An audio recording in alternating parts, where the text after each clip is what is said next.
So people say, look, we're going to spend a lot of money and a lot of time to do the due diligence and to do all of that. And we don't want to spend that time doing that only to find out at the end that we don't even have agreement on some of the most basic terms. So the purpose of a letter of intent or a memorandum of understanding is to memorialize key terms that the parties have talked about.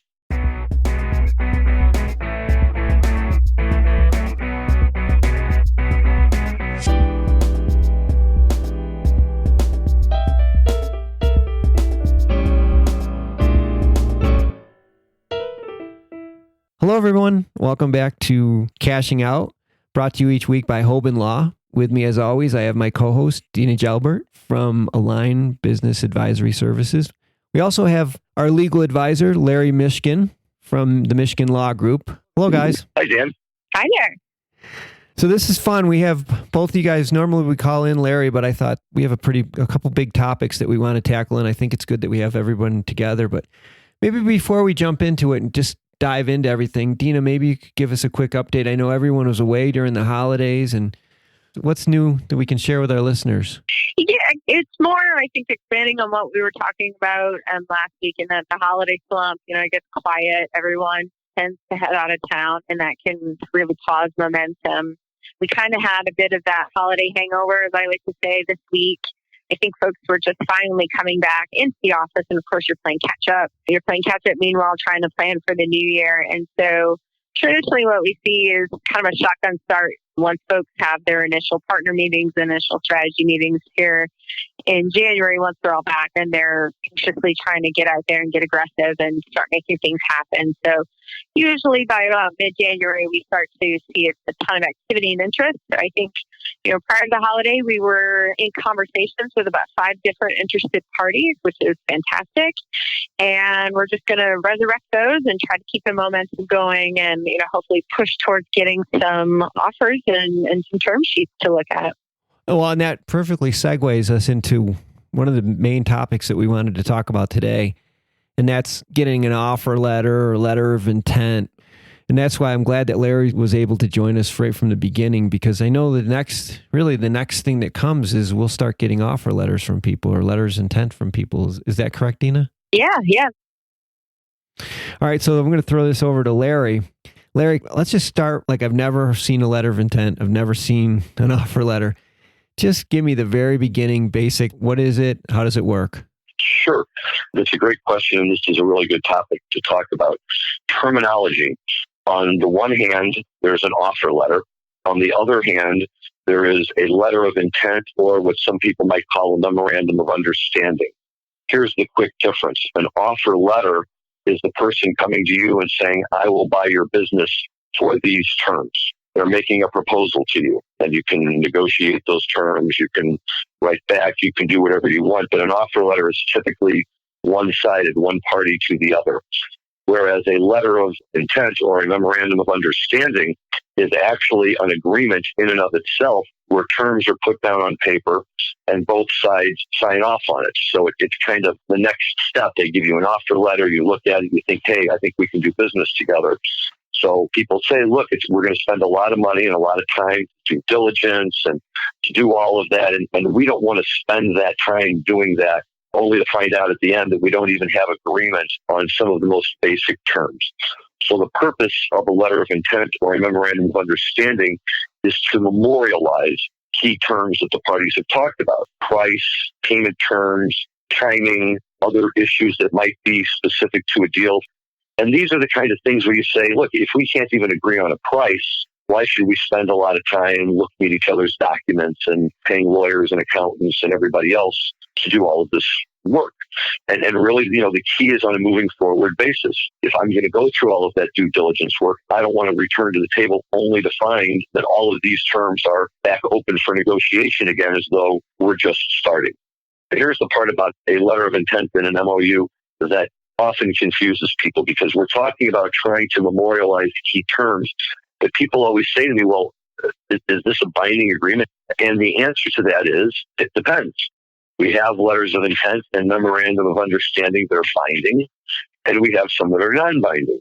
In my experience, the traditional type of letter of intent that is most favorable and most approved by the parties is kind of a split. It's non-binding as to the business terms, and we'll circle back around to that in a minute, but it is binding as to typical contract rules with respect to that document. And that would, if there's a non-disclosure element to it, if there's an enforcement provision in it in case a party breaches it, usually there is an obligation to negotiate in good faith and provide access to documents.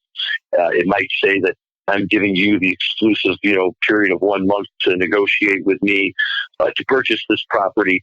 So those terms that are kind of related to the negotiation process itself, we make those binding so that the parties know that there's an actual negotiation going on.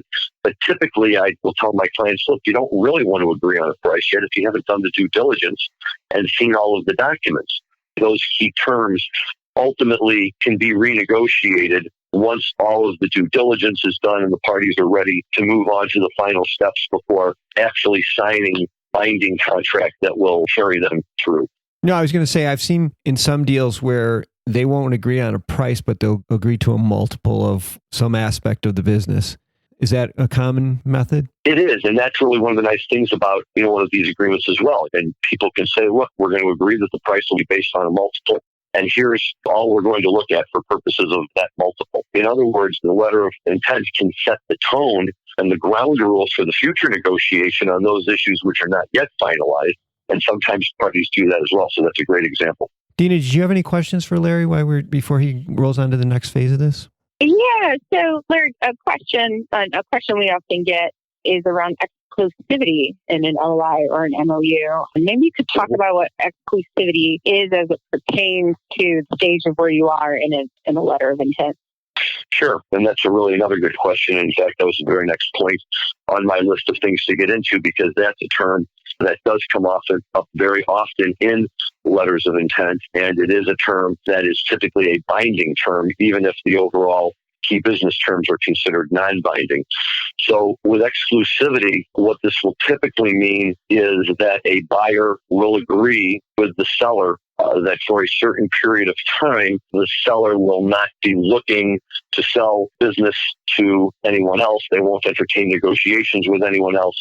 They will just negotiate exclusively with this buyer's group. It's a valuable tool, especially if you're a buyer, because as we all know, the worst thing that can happen from a buyer's perspective is if a second buyer shows up. So a period of exclusivity lets everyone negotiate kind of not with so much of a rush that I have to get this done tomorrow, because if I don't, some new group might walk in and steal it away from me. Yeah, that makes sense. And if I were a buyer, I would want that period of exclusivity, because you're right. You wouldn't want somebody to come in at the 11th hour with a little bit better deal. Exactly. So let me take a second to do a little business and thank one of our sponsors and former guest, Clientele Capital Group. They're unique because they invest in all sectors in the cannabis industry. So if you're a cannabis company looking to raise capital, or somebody looking to invest in the cannabis industry, listen to MJBulls episode 24 or reach out to Rich Battenberg at clientelecapital.com. Now, clientele is spelled CLIINTEL.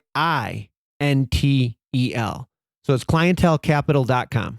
Now that we're moving forward, or Dena said we're moving forward with a few interested buyers, then we reduce it to an LOI or an MOU, and then the heavy lifting begins. That's correct. And you make a good point there, Dan, because, sometimes I will have clients who say, hey, look, I didn't want to waste my time with an LOI. That's just one more thing the attorney has to sit down and prepare, and we have to iron out. And if we're going to be negotiating, we might as well just be negotiating on the final deal anyway. So, it depends on the size of the deal. It depends on the parties involved. But sometimes people say, look, this kind of a deal, I don't need an LOI. Here's what I'm offering. If you say yes, we'll throw an agreement together and we'll go forward. If you say no, then that's fine, but there's no need for us to keep talking. So part of it is negotiating style. Part of it is what will give you comfort in terms of moving forward with a group. Do you want to have something like that where some of these things are memorialized? One time I was speaking with your partner, Bob Hoban, and he said that the last 10% of every deal usually takes up about 90% of the effort. I think that's what happens a lot of times when you get to that phase. You're like, well, we're pretty close. And you don't realize that the last 10% is just a ton of work. Well, and that's true because a lot of people put the biggest issues off to the end. And I'm not saying that negatively. Sometimes that's just the way negotiations work. And all the easy things that we can agree to, we agree to up front. But then, you kind of get down to the push and pull at the end. And obviously every side wants to win or at least feel like they didn't lose. And that's where, we can really see some hard-line negotiating going on to get the parties to the finish line. So that's just a product of the nature of the parties and the nature of the deal. But I do not disagree with that. A lot of times you can be sailing right along and then all of a sudden one or two terms come up at the end and that can almost set you back to square one. Okay. Well, let's not have that happen, right, Dena? Yeah, exactly. Jeez. But he's right. It happens. It happens often. Sadly, we have those things pop in all the time. My advice on that, Dan, just really quick to end with, is if on your side of the negotiating table, you think that there's an issue out there that has the potential to be the issue that could blow everything up, a lot of people sit on that issue and they wait until the end because they figure, look, we'll get everything else worked out. Nobody's going to walk away over an issue like this when in fact people do all the time. So I tell people you might as well get those tough issues up out front right away and find out, because if you can't come to agreement on those and they're going to be important to you, don't waste your time with the rest of it. 100%. We push clients all the time that things that you perceive as being bad can be opportunities. So don't sugarcoat them. Don't hide them. Be transparent and open, because it, one, strengthens the relationship. Two, it'll help the process move faster. And three, you're putting your cards on the table. So we're not wasting time. There's time, money, and effort when folks say, we'll get to that term later and let's just work through everything else. Well, to your earlier point, Larry, there's attorneys and CPAs and sometimes commercial bankers or debt lenders, depending on the structure of what you're doing. And so there's other stakeholders and costs that are taking place. If you know that there's a curveball that's going to come out and just derail everything, you might as well get it out in front and talk about it. That's a great point. You're right. That's the important thing to do. Well, I appreciate you guys sharing with us this topic. I know it seems sometimes these, like you said, Larry, people like to skip these steps, but they're so necessary. So before I let you go, let me ask remind all of our listeners, if you have any questions or comments or suggestions, shoot us an email at connect@mjbulls.com. I also want to give one thank you to Jamie Humiston for creating the music and producing all the music that's on the show. So thanks, Jamie.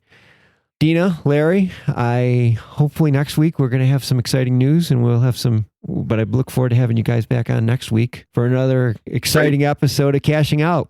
Thank you very much. Thank you. Have a good week. You as well. Thank you.